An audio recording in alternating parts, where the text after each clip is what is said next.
All of today's stories were submitted directly to me. You can tell because 8 out of 9 of them start with the phrase, "Hi Raven," which to me is kind of hilarious. Anyways, if you have a story, go ahead and send it in to astheravendreams.com, and I will look forward to reading it. And of course, thank you.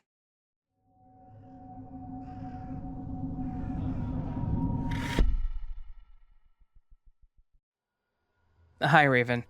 I've been listening to your content for a couple of months now. Just listening keeps bringing up the same situations that happened to me when I was younger. I'll get straight to it. When I was 11, I was playing with some mirrors in my apartment. I would walk all over the apartment with the mirror facing the ceiling, and as I walked, it would be as if I was walking on the ceiling. It was really trippy. I did it several times. I really don't know if that was good or bad, but looking back at it, it must not have been good since strange things began happening immediately after that game. For starters, one day I was in my best friend's house where I had been so many times before. But that day, I felt strange. One moment I was in her room and her brothers playing video games on their console, and the next moment I felt loopy, like I wasn't there, or like hours and hours had passed. It was more like I was floating, like I wasn't there. I went to the next room across the hall, my best friend's room, and sat on the bed. The very next thing I know is that I'm sitting in my bed. Hours had passed. Literal hours. I have no idea what happened to me. Let me also add that no, we were not on drugs. To this day, I have never touched any sort of drugs, and I've always been super healthy. Plus, I was 11.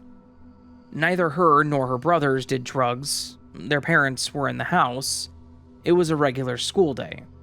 It was around 5 p.m. and we were supposed to be doing homework together. The very next incident, immediately after this one, was when I was standing on the stairs of my friend's apartment with her and her mom. Her and her mom were begging me to sing for them. I'm a singer. Yes, I'm still a singer. And I was so out of it. Like their words were floating in the abyss. They sounded like they were miles and miles away, and time away. I don't know how to explain it. But what I do know is that my life was not just the same. Or what it was supposed to be after that. There were several other instances that were similar to this one. Like I was floating in the nether. Not in this timeline or not in this universe. It was just so strange. It's almost like I went into the mirrors and into another universe. That's the best way I can explain what I think happened. Since then, I'll have these instances where I'm walking down the stairs on a random day and think, I'm not supposed to be here. Or I'll have thoughts of, what am I doing? I'm supposed to be blank. When I see famous people, and I know this is going to sound really crazy, but when I see famous people, it's like I know them personally. Not all of them, some of them are my pals in another timeline. Remember how I said I'm a singer? Well, I'm also an actor. I've always loved the entertainment industry, and I think that I was supposed to be famous and have an inner circle. But since doing that, I have pockets of moments where I have deja vu with certain actors or singers. I see them go, oh, it's been a while since I've talked to them. And then I come back to reality and go, what are you talking about? You don't even know them. Then I argue with myself that I do know them, and they know me. I sound like an insane person right now, but I promise you that I have a very vanilla life. Normal with no drugs, smoking, or drinking. I'm a single mom, a teacher, and an actor. I'm also a TikToker and love Jesus. It's just contradictory that I get these pockets of memories when the Bible doesn't say anything about other lives or parallel universes or any of these mysteries. I ask God all the time what is happening to me, why this has happened to me, why I get these dreams, these deja vus or pockets of realization that this isn't my life. I just keep living this life the best that I can and enjoy my son, my health, my family, my career. I do the best that I'm capable of doing. I live every day as if it was the last, and I truly do love my life. I don't want to think about where I'm supposed to be because I do get depressed thinking about it, but what can we do? Another weird situation that happened immediately after that was when I was 12. I was in the bathroom and one of my earrings fell. It's as if it fell into the nether. I never found it. I saw it fall. I saw how it bounced right next to the tub, and boy did I search for that earring. I even searched in the hallway, thinking maybe it bounced in some strange way under the closed bathroom door and into the hallway. But no. Not behind the toilet, not under the sink, not in the little closet in the bathroom, not by the tub, not anywhere. I took over 30 minutes looking for that earring. I still think about this earring to this very day, and I'm 41. That was all in 1995. I have no idea what the heck happened to that stupid thing, and it bothers me to this day. Thank you for reading this, and I do enjoy your videos a lot. I put on your videos when I'm driving my son to school or when I'm taking a long shower. Bless you and your family, Raven. You're inspiring me to start my own podcast on strange stories. That's awesome. Thank you. There are so many people going or having gone through some strange stuff, and I'm so grateful to be living in this day and age where all of us can share, collectively, online, and quick.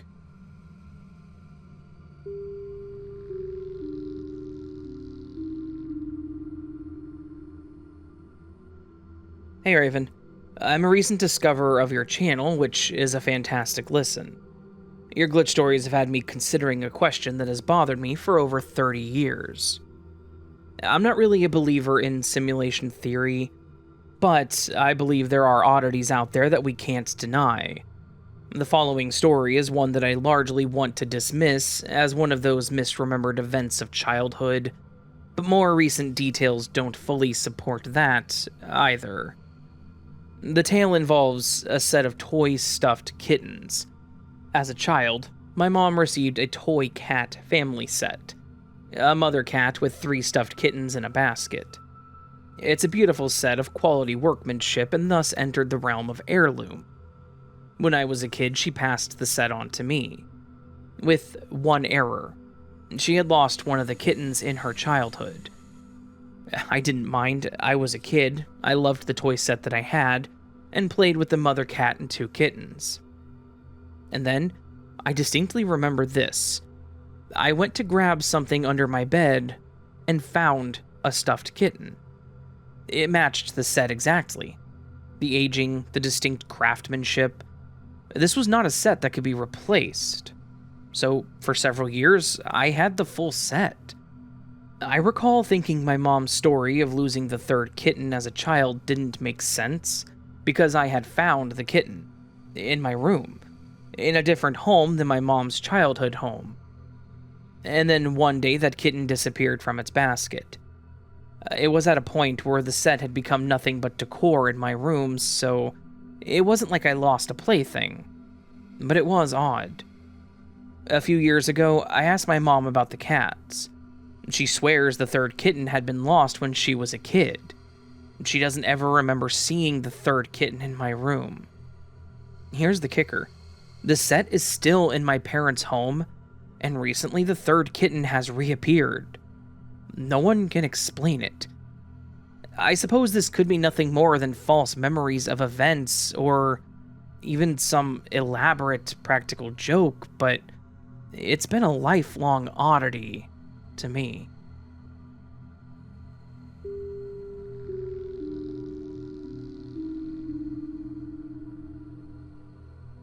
My name is Brian. I'm a regular guy, but your videos caught my eye. So, I am 25 years old, but when I was around 19, I was involved in a motorcycle accident in California. At the time, I had a group of friends, and I was always riding motorcycles. I worked and lived with a friend who also rode motorcycles. One night, we were on our way to a bike night, a motorcycle meetup, when at the light around the corner from the meetup, I was hit by a car while making a turn at said light. I remember the accident vividly. I remember watching so many people from the bike night, including my friends, cry as I was ambulanced away, as they were so scared. And I remember them saying, "You flew so far, I thought you were for sure dead," as they sobbed. And we're talking big Harley riders. When I got to the hospital, I remember being told that I had sustained 0 injuries, and the doctors looked at me as if I was a miracle because that was supposed to be impossible when reviewing the accident details. I went home the same night, and the world hasn't been the same since. And since then, I went from working a regular warehouse job to being a successful entrepreneur. Although I don't speak to anyone from the time it happened, I have no contact with these old friends, and I also lost the bike to the attorney company I hired, tricking me into keeping it at the time. I barely speak to my family. I live alone with my girlfriend now. Now there's a gut feeling that I get when I think of the accident that tells me that I died that night. And somehow, I got up in some type of parallel universe or something, and kept living and created a whole new life I could only dream of. I just wanted to share this with you, as I strongly believe that there has to be a reason for me feeling this way.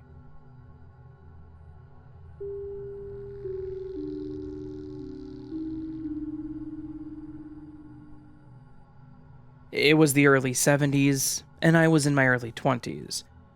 I was between jobs and had no income. I was so poor that I owned exactly 1 pair of shoes. A pair of Red Wing heavy-duty steel-toed boots, the kind that loggers wear.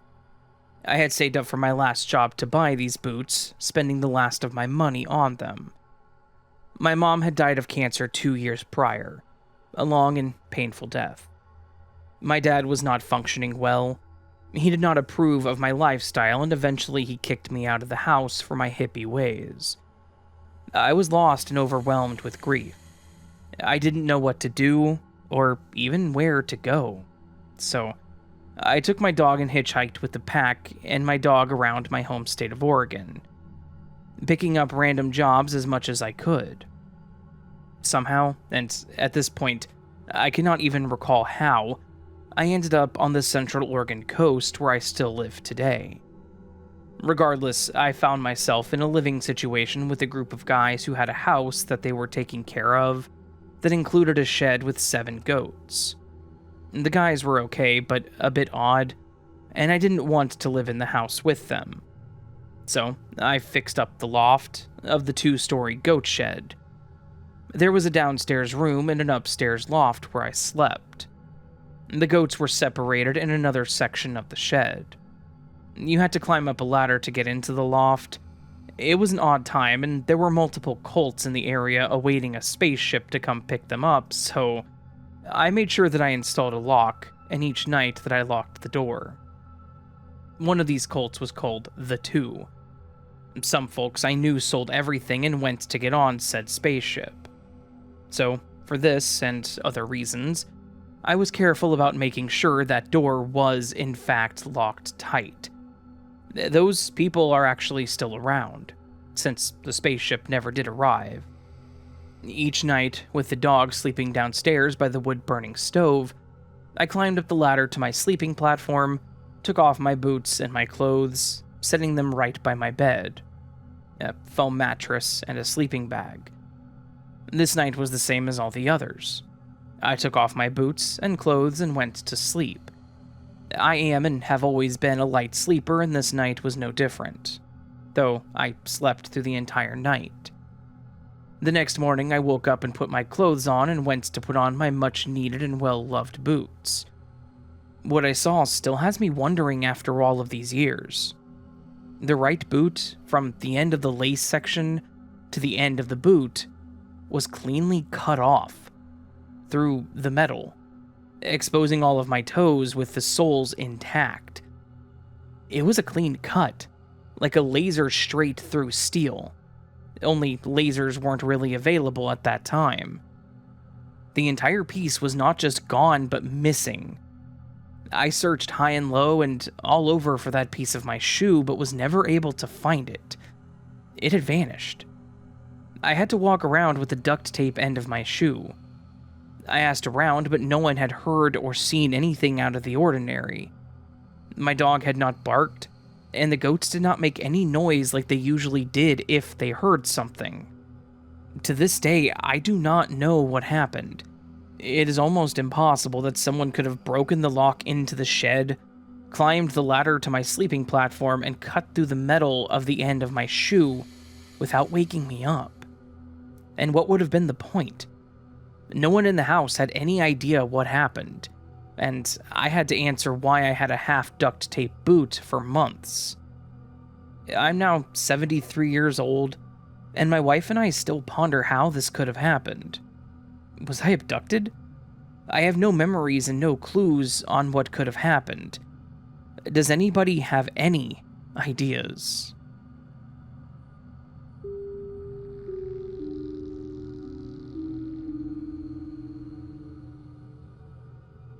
Hey Raven, BigMack here again. This will be my third story that I've submitted to you so far, and I would like to first give a shout out to the person who submitted the story to you about glitching on the road a lot. They had about 3 stories in one, I think, and the last one, the one with the truck in the middle of the highway, was the same as the kind of glitch I experienced. It's something I think about often because I've recently, since 2024, started researching a lot of the glitch in the Matrix, multiverse, timeline hopping, backrooms, mermaids, vampires, etc.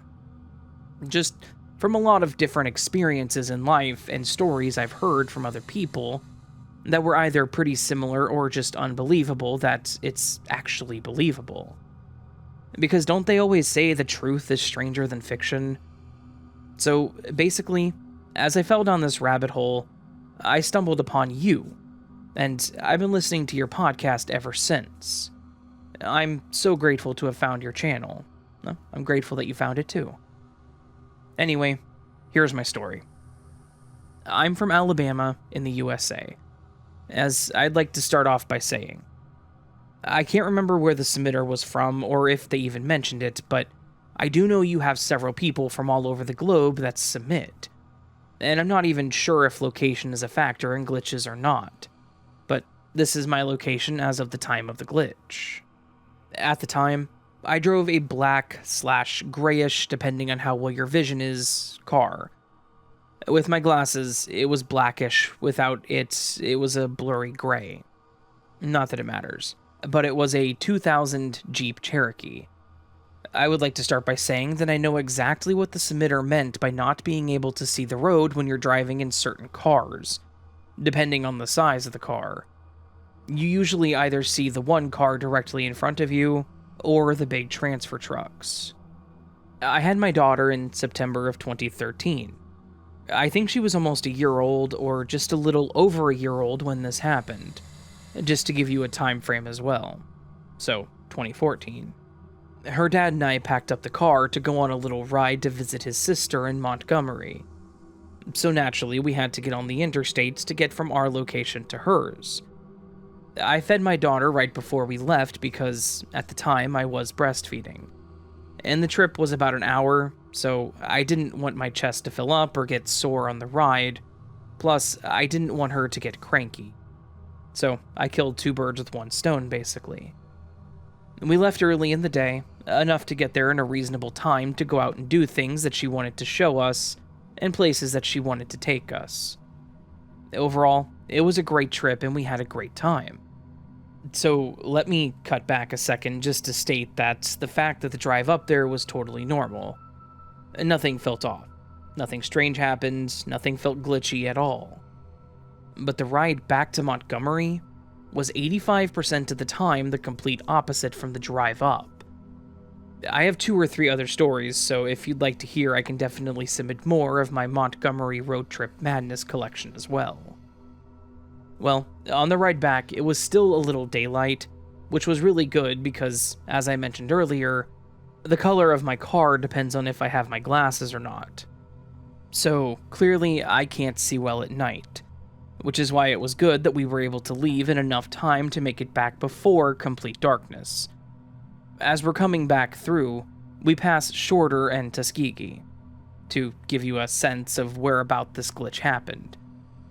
We had not yet made it to Auburn, but if you know the area, then you know the distance between Tuskegee and Auburn. Not far at all.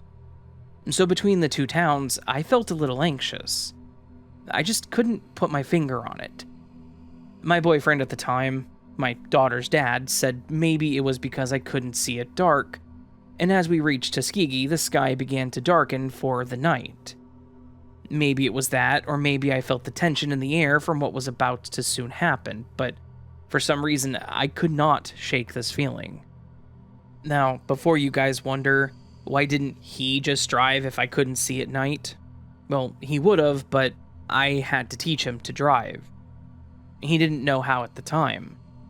He did practice driving around the neighborhood in my old car at the time, which was way smaller than my Jeep, and he tried driving the Jeep, but it felt it was too big to control first couple of times driving to drive it.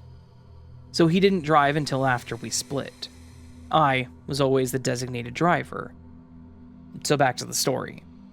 Between Tuskegee and Auburn, it started to darken into the nighttime sky, and I realized I was awake by myself. So I turned on some music to ease my tension. I was in the left lane because, at the time, I was a speed demon, and I was also ready to get home to release more milk. I was doing about 85, the speed limit was 70, so I wasn't going too far over the limit, because I had my baby in the back seat, so I was also cautious on top of my anxiousness. There were a lot of cars on the road, which is normal because there just typically are people on that highway for some reason at night. Both lanes were filled with cars, which kind of added more to my tension and anxiousness, and I couldn't really see past the second car ahead of me in both lanes, as I'm a short 5-footer, and I could barely reach my pedal without scooting the car seat all the way to the steering wheel. Might I add, I don't like the steering wheel to touch my knees, so I ride with it lifted all the way up, so I can sit up as high as possible and see as much as I can because of my small height. And with everyone else in the car being asleep at the time, I felt super responsible as I didn't want anything to go wrong on the ride home. So there weren't a second set of eyes on the road at the time, it was just mine. Which is fine by me because I don't like a backseat driver anyways. If you know the saying, you just know, but as we were driving, the cars seemed to spread out a bit, and some seemed to almost disappear. I woke my boyfriend up and told him, "Hey, I think I'm getting sleepy, can you wake up?" He asked me, "What do you mean?" And I told him, "I think I'm hallucinating. I just saw a car disappear. I need you to wake up. I don't want to be the only one watching the road while I'm driving just in case I fall asleep." You could say I'm a pretty paranoid person, so this ride back really had me rattled to the extreme. He straightened up in his seat and we talked a little to try to keep us up as he scrolled through his phone on Facebook or Instagram, or whatever app he was consumed in at the time. I wasn't really sure. He would just read some of the posts out to try to keep conversation up as we rode. I even cracked the windows a tad, just enough to feel the nighttime wind on my face and arms to wake me up a little bit, but not enough to reach to the back seat to have the baby get cold. As we're riding, I see the car in front of me and the car in front of the car in front of me swerve over from the left lane quickly into the right lane. No brakes, no nothing. I don't know how I saw it so well in the dark, but I told him immediately to grab the baby. He looked up and saw the same thing that I saw. Within the few seconds of me telling him to grab her and him looking up, we both saw a chest sitting in the middle of the road. Like a big, old-timey, pirate-looking treasure chest. I knew we were going to hit it without a shadow of a doubt in my mind, and my first thought was my daughter's safety above all else. Needless to say, he never made it to the back seat. By the time he looked up after what I said, it was too late. But it wasn't. Within those 10 seconds of the two cars ahead of me swerving from the very busy highway, from the left lane to now suddenly less packed highway in the right lane, me screaming to him to grab the baby, and him looking up, I had already braced for impact. But the impact never happened. Somehow we were in front of the chest, And right after we somehow got past the huge chest in the road, we heard a loud bam. Kind of like when a generator makes that loud sound when it goes out. We immediately looked into the side mirrors to see what the sound was, and noticed that there were no more cars and no chests on the road behind us. I was super confused. So I looked back ahead of me, and the cars in front were also gone. Somehow everyone else had disappeared. We were the only ones left on the road. It was so strange, but that's how we rode the rest of the way home. Just us on the road in silence from shock, I assume. I don't know if that was why I had such an anxious feeling, or if it was because it was getting dark and being nervous because I know I can't see in the dark, and I didn't want to have an accident at night. Did my energy shift because of the glitch, or was it even a glitch? Did we die? And that's why there was no one else on the road after we went through the chest and heard the loud boom? Was the loud boom us impacting with the chest, but we saw ourselves transport past it, and not realizing we actually hit the chest and died on impact, it sent us through it instead?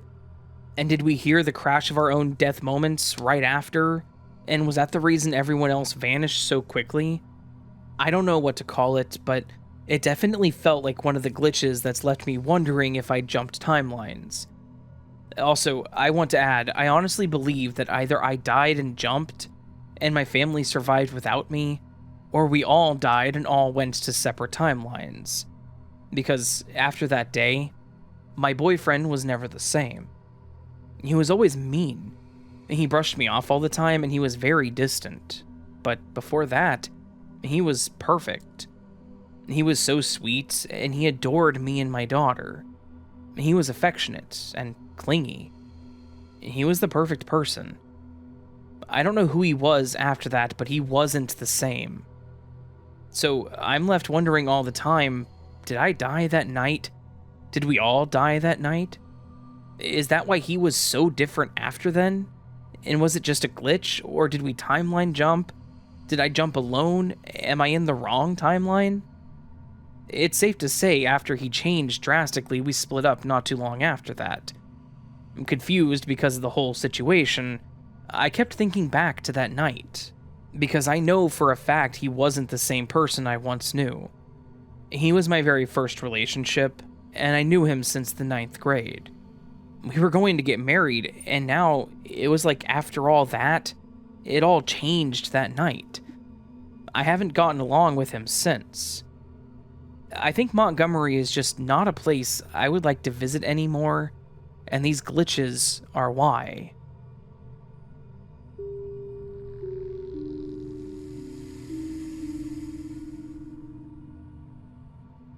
Hi, Raven. Here's a little uplifting story that basically just happened. I hope you enjoy. I live alone with 2 cats in a quiet village. I have no friends to speak of, meaning no guests. I really like the look of a clean carpet, so I hoover at least once a day, usually twice, especially as I'm slowly decorating, health permitting. And this happened within 12 hours of hoovering the last time I did. The 17th of March is my mom's birthday, this one being the first since she passed on July 2024. I wasn't permitted to see her before she moved on or attend the funeral before she passed, because my family are awful. But anyway, on her birthday just gone, I stood facing a favorite picture of both my parents in happier times, entered into a meditative state, and wished her a sincere happy birthday. Then I told her I loved her, and I miss her. Now, I've got a huge rug over a carpet. That rug has furniture on it on 2 sides. And the next day, while doing my daily hoovering, the hoover hits a bump. So I dropped the hoover and lifted the corner end of the rug. It wasn't pinned to the floor. I lifted up about 3 feet, and there between the rug and the carpet was a 1.5-inch screw. Here's why the screw is pertinent and a little funny. Years ago, while working with my dad while he was alive, he would often pick up an errant screw and say, "Well, I suppose this is the only screw I'll be getting today." It was a little self-deprecating inside joke that we both repeat multiple times throughout the years. So, with its importance and where it was, there's literally no other way that it could have got to where I found it, other than me sleepwalking to my tools in my utility cupboard in the dead of the night, searching for a screw, walking to the living room, lifting up the rug, etc., etc. And that just didn't happen. I tell you, this was one very well-received gift that I really needed.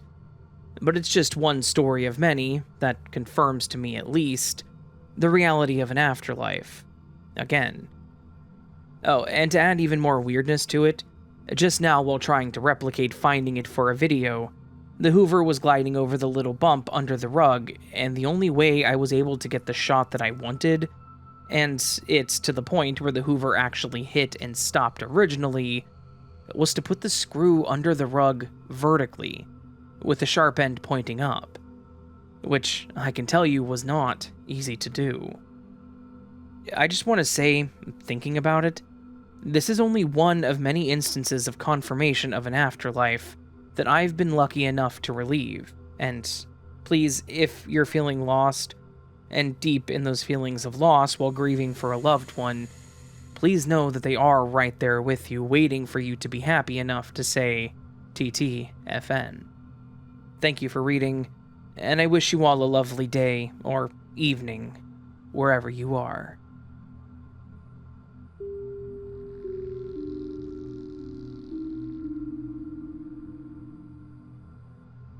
Hey Raven, I found your channel a couple of weeks back and I've been obsessed since. I usually listen to your podcast on my way to work and back, and also when I can't sleep at night. Listening to your Glitch in the Matrix stories really has me thinking back to a glitch I had just over a year ago. My boyfriend and I had gotten our first apartment together, so he was helping me go through and pack all of my things to move. As we were sorting my things, I grabbed all of my throw blankets to put into a box together.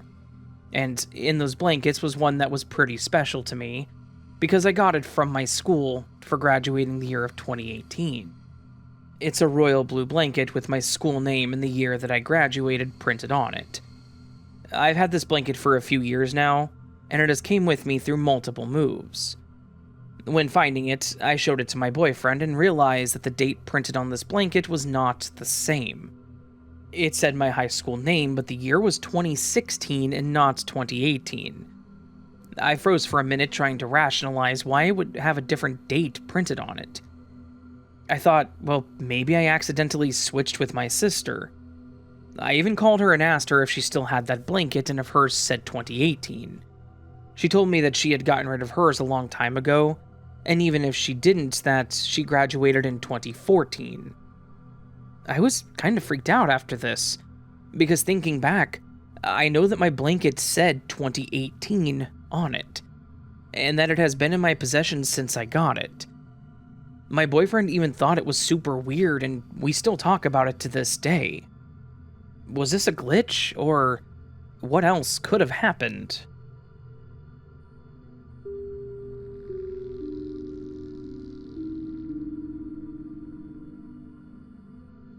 Hey Raven, I hope you're doing well.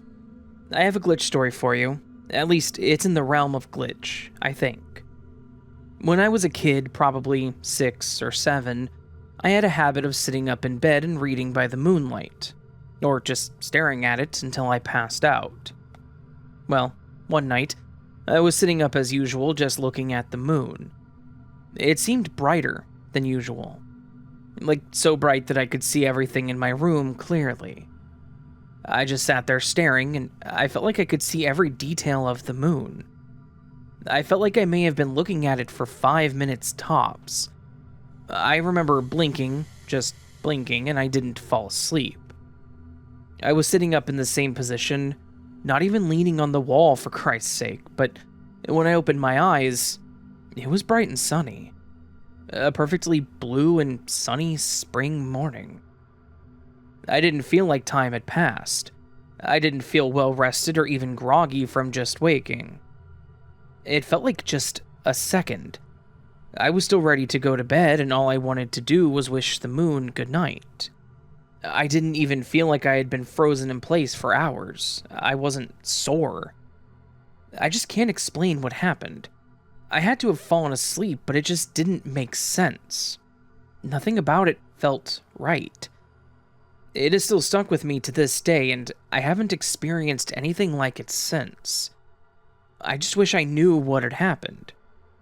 I guess it was the only time I've experienced true lost time in action.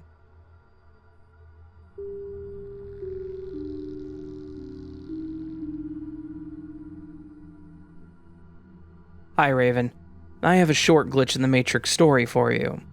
First, a little backstory. We have two different types of spoons in my house. A high-quality heavy set, and a cheap, lightweight set with black plastic handles. Everyone hates using the cheap set because the handles are always loose. I actually might have that same set of spoons. They never fall off, but they don't feel solid to hold, so they get used last. So, one day I grab a yogurt out of the fridge and open up the silverware drawer. Only 3 spoons left, and you guessed it, all 3 are from the cheap set. As per my tradition, I pick up all 3 spoons and test each to find the one with the least loose handle. I pick the best of the 3 and begrudgingly put it in my yogurt. I walk back to my bedroom, sit down and pull the spoon from my yogurt, and it's changed to one of the heavy, high-quality spoons. I know it's not the most exciting story, but let it be known that sometimes the Matrix will do you a solid and upgrade a utensil.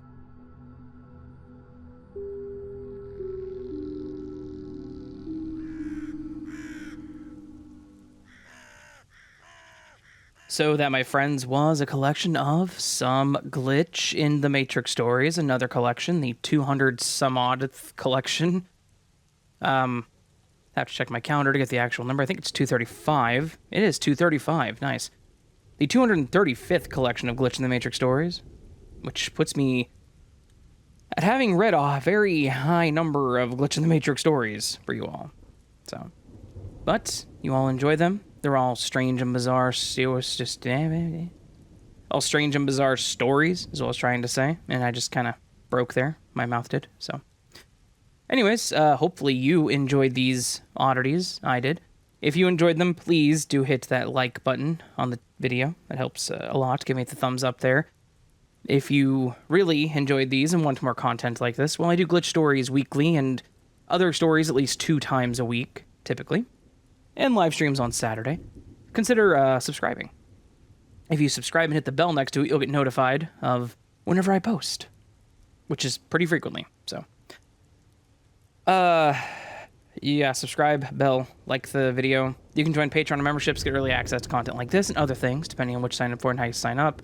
You can also listen to the podcast on other platforms, such as Pandora, or Audible, or Spotify, which is a big one, or Apple. Pretty much everywhere. Just search As the Raven Dreams on whatever platform you're looking at. You can send your stories into astheravendreams.com. That's a good thing to do, too, if you like the content, because that makes sure I have more content for you to enjoy. And you can do a super thanks, which is a tip to the channel. Never expected, always appreciated. And also consider watching more videos from the channel. Go into the playlists on the channel, the playlist, or I think it's marked as podcast nowadays on YouTube. Just go there, listen to a podcast, listen to a playlist, and yeah, that helps a lot, believe it or not. Listening to multiple videos back-to-back on a channel actually helps the channel grow tremendously, because it shows YouTube that you're interested, and thus it takes your interests and compares them to other people, and from there, submits my channel to them to look at. I think. I'll be real, I don't know how the algorithm works. There's a lot of mysteries to it, so. Yeah. The other thing we do on Mondays is what we call the Word of the Week. Every week I give you guys a word on the glitch video. You guys take said word, and you use it to put in a comment. I screenshot those comments, just like right now on the screen. There's a collection of all the screenshots from last week's Word of the Week, which was cryptic. All these people were amazing, didn't do anything cryptic, they just left straight up comments with the Word of the Week, and as such, I appreciate every single one of them. Huge thank you to all of you who left your comment, and if you do so again this week, you're double cool. Extra points, +2. Yeah. Anyways, thank you again to each and every single one of you. Y'all are amazing. You don't ever have to do this, and I appreciate that you do, so. This week, the word of the week is potentially a little more difficult to use, but it's a fun word to say. So, this week, the word of the week is nomenclature. Nomenclature, nomenclature, means name or designation, or the act or process or an instance of naming, or a system or set of terms or symbols, especially in a particular science, discipline, or art. So, yeah. Nomenclature is a bit harder to use, but I think you guys can handle it. So, leave a comment with nomenclature, get featured next week in the glitch video, and yeah. All that said, friends, hope you're having a beautiful week so far. Hope you have continue to have a beautiful week. I'm tongue-tied today, so sorry. Hope you continue to have a beautiful week, and hope I see you again here very soon. Until then, remember that you are loved, you are valid, you are important, and you're the best you that you can be. Don't forget it. Until next time, my friends, much love, and sleep well.